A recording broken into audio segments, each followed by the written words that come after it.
Assalamualaikum warahmatullahi wabarakatuh. Kenalkan kami dari kelompok 8 yang terdiri dari satu Triwahyu Adinarto, yang kedua Muhammad Noval Habib, yang ketiga saya sendiri Muhammad Adi Wicaksono, dan yang keempat Joko Saputra. Pada kelompok 8 ini, kami akan membahas tentang solar energy.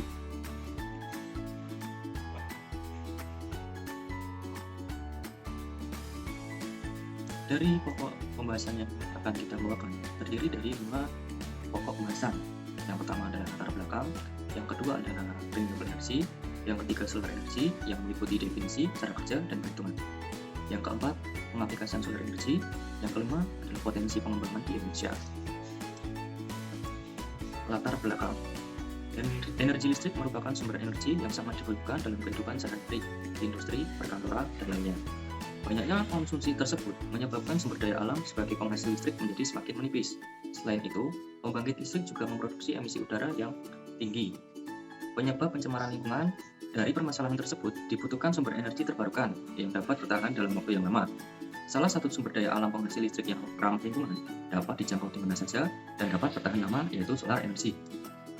Pada gambar di samping bisa kita lihat bahwa penggunaan batu bara masih sangat banyak di Indonesia. Efek dari penggunaan batu bara yaitu dampak lingkungan, yaitu pencemaran udara. Bisa kita lihat pada gambar tersebut bahwasanya gas buang dari hasil pembakaran batu bara menyebabkan pencemaran lingkungan yang bisa merusak ekosistem dan lingkungan di sekitarnya. Kemudian renewable energy. Apa itu renewable energy? Renewable energy atau energi terbarukan adalah energi yang berasal dari proses alam yang berkelanjutan dan dapat digunakan secara bebas, bisa diperbarui terus-menerus dan tidak terbatas. Berikut adalah gambar contoh-contoh dari renewable energy atau energi terbarukan, yaitu wind power atau energi angin, hydropower adalah energi menggunakan dari air, geothermal energy dari panas bumi, biofuel, dan solar energy yang kita fokus dalam presentasi kali ini. Selanjutnya, presentasi ini akan dilanjutkan oleh Saudara Triwahyu Adinarto. Waktu dan kesempatan saya persilakan. Selanjutnya adalah definisi solar energy. Solar energy atau energi tenaga surya, pembangkit listrik tenaga surya atau PLTS adalah pembangkit listrik yang menggunakan sel surya fotovoltaik atau PV untuk mengubah sinar matahari menjadi energi listrik. Pembangkit listrik ini merupakan bentuk pemanfaatan salah satu sumber alternatif yang ramah lingkungan atau energi terbarukan. Panel surya adalah panel yang berfungsi mengubah energi cahaya menjadi energi listrik dengan adanya fotovoltaik saat mendapat cahaya matahari. Foton dari cahaya matahari akan menghasilkan medan listrik akibat timbulnya tegangan pada elektrode P dan N, sehingga elektron dan hole bisa diekstrak untuk menghasilkan arus listrik. Dari panel surya kemudian diteruskan ke panel kontrol. Arus listrik yang dihasilkan akan distabilkan dalam satu box yang disebut dengan charge control.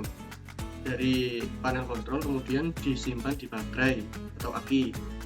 Itu energi listrik yang telah distabilkan disimpan ke baterai atau bank untuk cadangan energi dan bisa dipakai untuk output DC. Dari aki kemudian dilanjutkan ke inverter.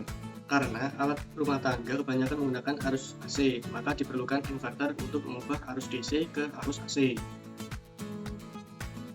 Jenis instalasi panel surya. Jenis instalasi panel surya dibagi menjadi dua, instalasi on-grid dan instalasi off-grid. Panel untuk penjelasan instalasi on-grid yaitu panel surya mengubah sinar matahari menjadi listrik arus searah atau DC. Inverter kemudian merubah menjadi arus bolak-balik, kemudian dialirkan ke panel distribusi dan didistribusikan ke peralatan listrik. Kelebihan dari listrik yang tidak digunakan dapat dikirim ke jaringan yang dapat digunakan sewaktu-waktu. Jadi pada instalasi on-grid itu bisa digunakan apabila listrik dari PLN itu padam, sehingga sewaktu-waktu bisa digunakan. Kemudian untuk instalasi off-grid, sistem off-grid tidak terhubung ke jaringan listrik dan membutuhkan penyimpanan baterai. Panel surya menangkap sinar matahari dan mengirimkan listrik DC yang dihasilkan ke regulator yang mengatur pengisian ke bank baterai. Listrik yang disimpan disalurkan ke inverter dan dirubah ke arus AC untuk kemudian disalurkan ke panel distribusi. Jadi kalau instalasi off-grid itu lebih tertutup sistemnya, dia langsung dari panel ke aki, tidak terhubung ke arus listrik PLN. Hitungan panel surya. Berikut adalah tabel kebutuhan daya listrik skala rumahan. Misal dalam satu rumah terdapat lampu jumlahnya 12, kemudian ada setrika, kemudian ada TV, pompa air, rice cooker, kulkas. Jadi total daya listrik yang diperoleh adalah 4.260 watt. Kemudian untuk membuat pendataan daya listrik, karena selama transmisi dari panel surya ke beban umumnya terdapat hingga 40% energi listrik yang hilang, maka perlu adanya penambahan 40% daya listrik dari total daya yang digunakan. Maka untuk menghitung rumus total daya, yaitu daya rumah dibagi 100% kurangi 40% di 60%, yaitu total daya rumah itu ada 4.260 watt dibagi 60% jumlah ada 7.100 watt. Kemudian untuk menentukan kebutuhan panel surya di Indonesia, proses fotovoltaik optimalnya berlangsung 5 jam. Berlangsung 5 jam ini dalam kondisi cuaca cerah dan terik matahari. Dan panel surya di pasaran umumnya ada yang 50 WP dan 100 WP. Nah, untuk itu kita dari kelompok 8 mengambil asumsi yang 100 WP. Maka panel surya, untuk menghitung banyaknya panel surya, yaitu total daya dibagi waktu optimal. Total daya itu ada 7.100 watt dibagi selama 5 jam, maka diperoleh hasil 1.420 watt peak. Untuk menghitung jumlah panel, yaitu 1.420 watt peak dibagi 100 watt peak, ketemunya adalah 15 buah panel surya. Kemudian untuk penjelasan selanjutnya dilanjutkan oleh Naufal Labib. Untuk perhitungan selanjutnya yaitu menentukan penggunaan baterai. Pada saat inverter, potensi kehilangan energi bisa sebesar 5%, sehingga perlu adanya penambahan 55% cadangan yang harus ditambahkan. Maka dari itu, perhitungan cadangan energi yang di baterai yang dibutuhkan yaitu dari daya rumah dibagi dengan 100% dikurangi dengan 5% kehilangan energi pada inverter. 4.260 watt daya rumah kemudian dibagi dengan 95% hasil dari pengurangan kehilangan energi didapatkan 4.484 watt, sehingga jumlah baterai dapat dihitung dengan cara daya listrik dibagi dengan kapasitas baterai. 4.484 watt dibagi 12 volt dikali 100 ampere hour, itu merupakan kapasitas baterai yang umumnya digunakan, sehingga didapatkan jumlah baterai untuk memenuhi cadangan energi sebesar 4 piece. Yang selanjutnya adalah penerapan dari solar energi dalam industri pabrik skala besar maupun komersil, dapat digunakan di rumah ataupun di jalan seperti di lampu traffic, dan juga dapat digunakan dalam industri teknologi seperti penggunaan pada power bank.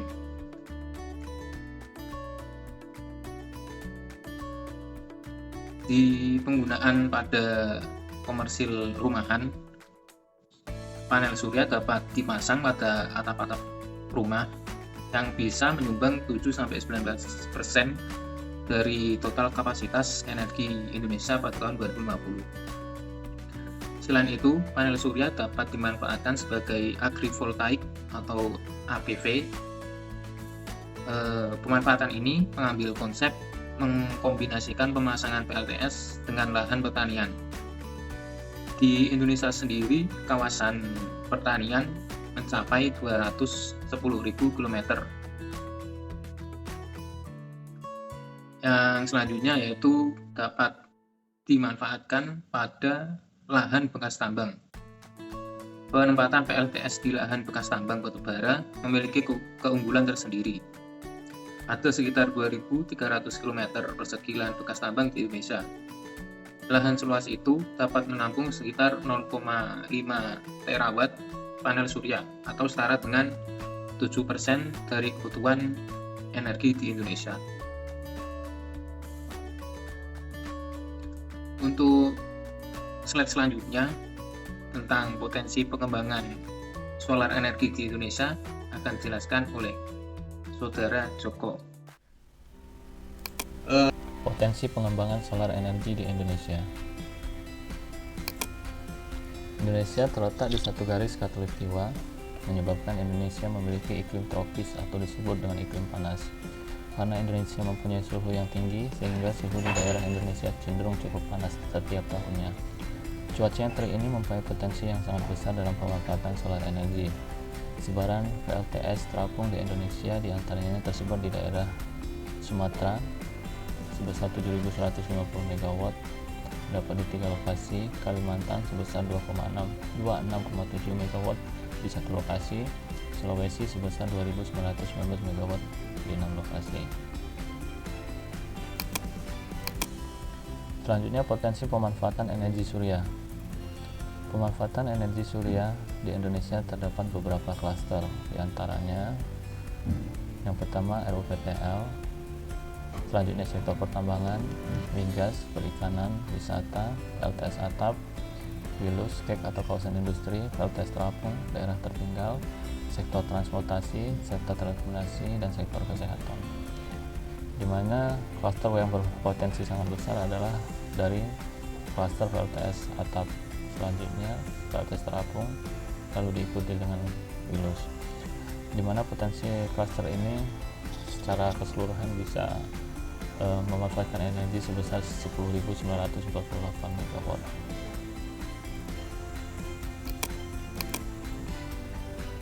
Berikut update pelanggan PLTS atap status Agustus 2019 update. Pelanggan PLTS tersebar di seluruh wilayah bagian Indonesia mulai dari timur sampai dengan ke barat. Mulai dari Sumatera terdapat 3 titik, lalu Jawa terdapat 5 titik, Bali, NTB, NTT, Sulawesi, dan Maluku terdapat 1 titik. Di mana dari beberapa titik tersebut pelanggan terbesarnya terdapat dari Jakarta Raya yaitu 424 pelanggan, selanjutnya dari Jawa Barat 373 pelanggan, dan Banten 294 pelanggan. Terhitung dari Januari 2018 ada kenaikan yang sangat signifikan untuk pelanggan PLTS atap. Sampai dengan Agustus 2019 jumlah pelanggan tercatat 1.329 pelanggan. Visi dan misi roadmap pengembangan energi surya, yaitu memanfaatkan energi surya sebagai pembangkit listrik untuk meningkatkan ketahanan energi nasional, mengurangi penggunaan bahan bakar fosil, meningkatkan perekonomian investasi pemanfaatan energi surya, meningkatkan kemampuan industri dalam energi dalam negeri, mendukung pencapaian target penurunan emisi gas rumah kaca. Dari visi dan misi ini, bauran energi nasional untuk energi terbarukan sebesar 23% pada tahun 2025, di mana energi surya menyumbang energi yang sangat besar yaitu dengan total 6,5 gigawatt. Berikut ini adalah quote dari kelompok 8 solar energy, yaitu masa depan yang cerah ialah masa depan dengan rasa aman akan kebutuhan energi dan bumi yang terawat. Terima kasih.